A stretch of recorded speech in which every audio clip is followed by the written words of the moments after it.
So this project is starting on site now.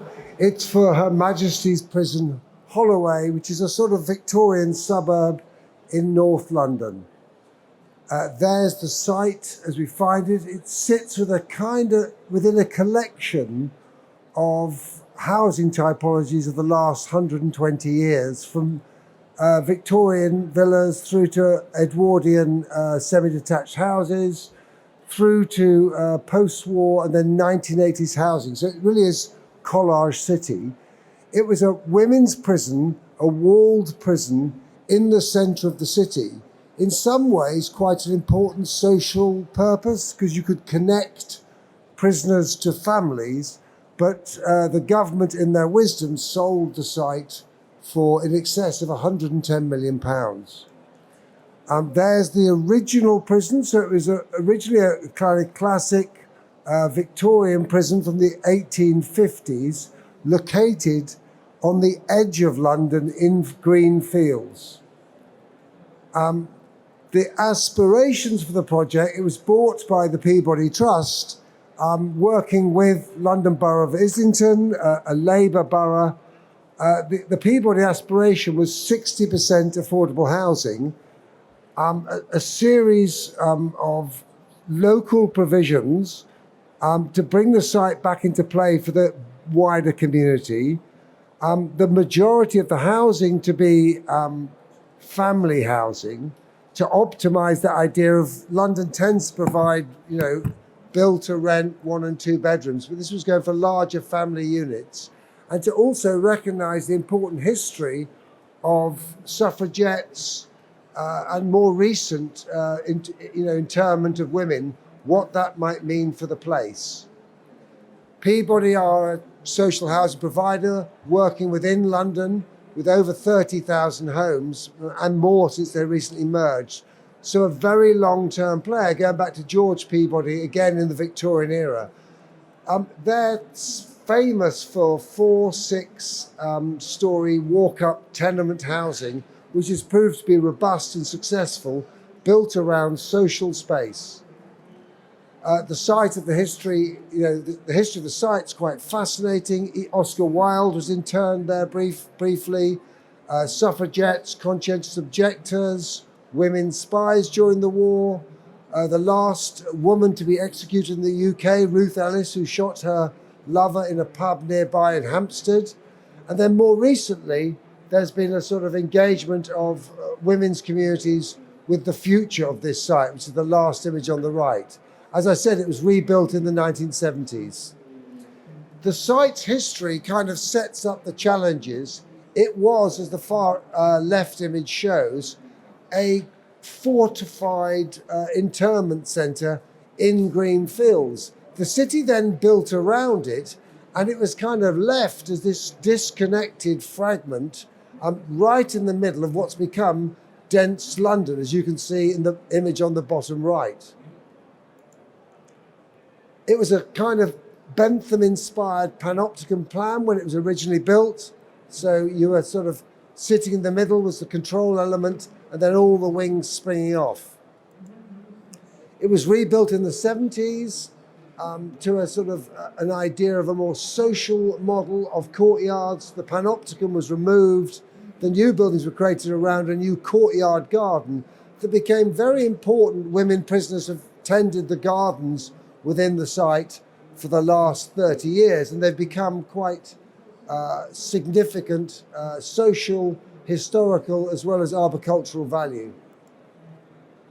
So one of our first exercises was to develop this idea of connecting with the rest of the city, but without any roads coming into our site. We were sort of the walled piece that everything turned its back on. And then there's a 13-metre fall from the left to the right across the site. So you're dealing with level changes. You're removing the prison stock, which is pretty low grade, low quality, but we're looking to recycle 97% of it within the project, and then to retain all the mature trees of value, of which there are over 90 trees, and then to supplement and support that. So the whole plan is working around that retention strategy. And there's the garden. So it's not only important, it's also mature. And when we make a new place, actually to build upon history, culturally, socially, but also physically, is very important. This is part of the work looking about how we could drive a single entry into the site and two new entries. So a single entry from the main road, which is the north-south road, taking you from Camden to Holloway, but then connect to the 2 points where there was a potential connection. The one on the left in orange, we can actually deliver. The one on the right, we're enabling. So it has that master plan tension where you've got to make it work with what you know you can control, but you've got to hope it will be enhanced in the future if further connections are made. This is the evolution of the plan of the project from the left through demolition and retention of key trees in certain areas, which sets certain grades and gradients, a new park, which is the top right, the connections through the site, and the slow subdivision to initial idea of master plan, building on the Peabody model typologically of tenements, retention of the site, and then the greening of the normally quite barren Peabody courtyards. There are very strict codes in London about light, about aspect, and this was just developing generic ideas about living rooms getting multiple aspect and how that might inform the architecture of early stage thinking within the master plan. Because whilst doing the master plan, we are also the architect for all the homes.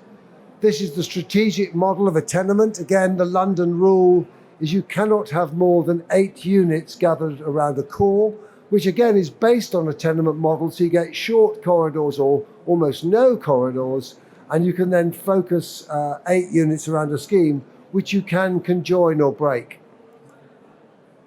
This was the strategic analysis of light, wind, and solar patterns, and a very, very simple legibility of the new public park. So routes through are not only connecting the site, but they're also making sure this park in the middle of the site is for the residents around as well as the residents of the new community, of which I said 60% are affordable.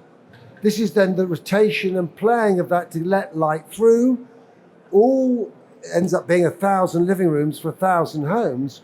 All the rooms have to perform to an exemplary standard, better than they're using at the moment in terms of daylight levels across the seasons, across the day. This is the plan as it was concluded. So you can see the idea of conjoined and connected tenements, gardens in between, rotations to play with scale, form shifting to engage with the local historical context, and then the park connecting through to the main road and then through to the street network behind. This is the basic arrangement. So we have mainly all accessible units, ground floor, cores, and when you come in on the far left, we have an elderly care home for the over 55s. This is the physical massing as it emerged. So it ends up being 985 units, a women's refuge, which is a charity to allow women who are suffering in their private and public life to come here, engage with other women as a wellness centre, or indeed to escape violence. And that is the building C, that is the landmark building. And of course, like any master plan, there's an idea about phasing. So the plan is to build C, D, and the park, then the other phases to come through over the next 5 to 10 years. This is the organisation of the phasing. So again, politically important that we're delivering the social upfront in the early phases. So you can see that you get the majority of the social completed by the time we've done phase 2. This is the story of the massing of the site through various sections, responding to our own arrangement, but also neighbouring arrangements, and pushing and pulling the mass both to address light, but also to address an important idea that this is a new development. It is a change in the history of the site, but builds on the history of the site, and it needs to be identified as a landmark.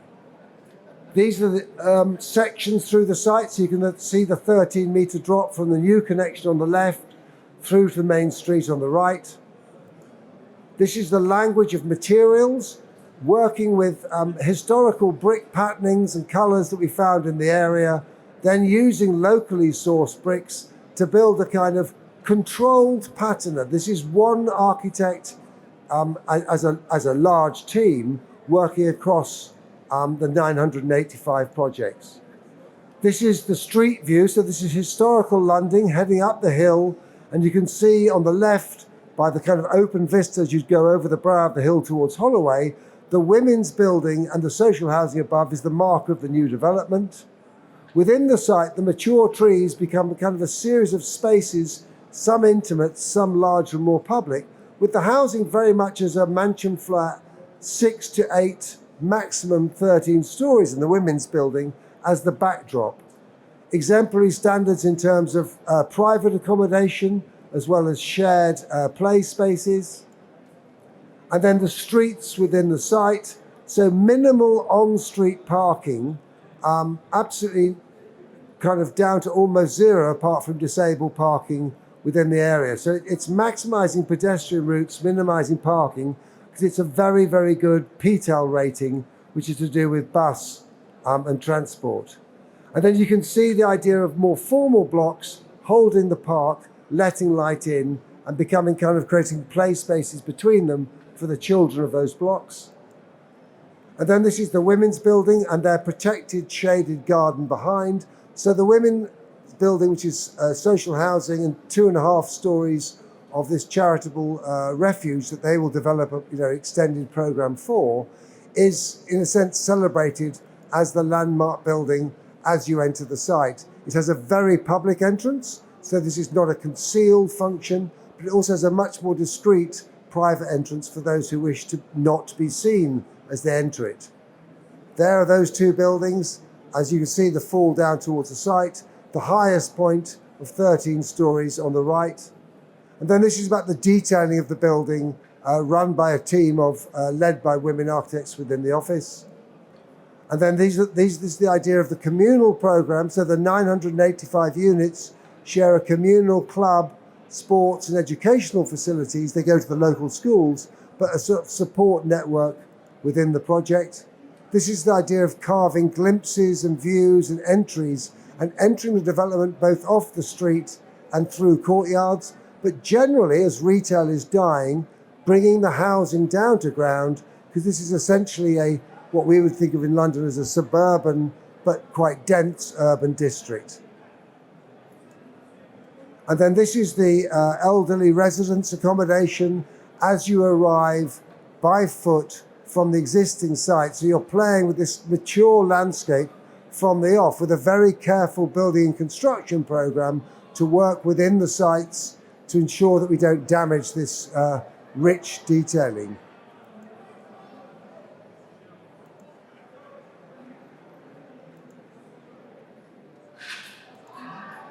And then to conclude, this is the scale of the public park is actually very, very significant local amenity.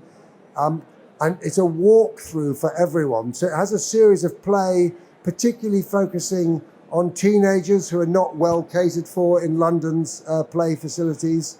So it's an aggregation of green spaces built on the history of the site, creating a new social housing-led initiative that will take the site into a 120-year plan for the future. Thank you very much.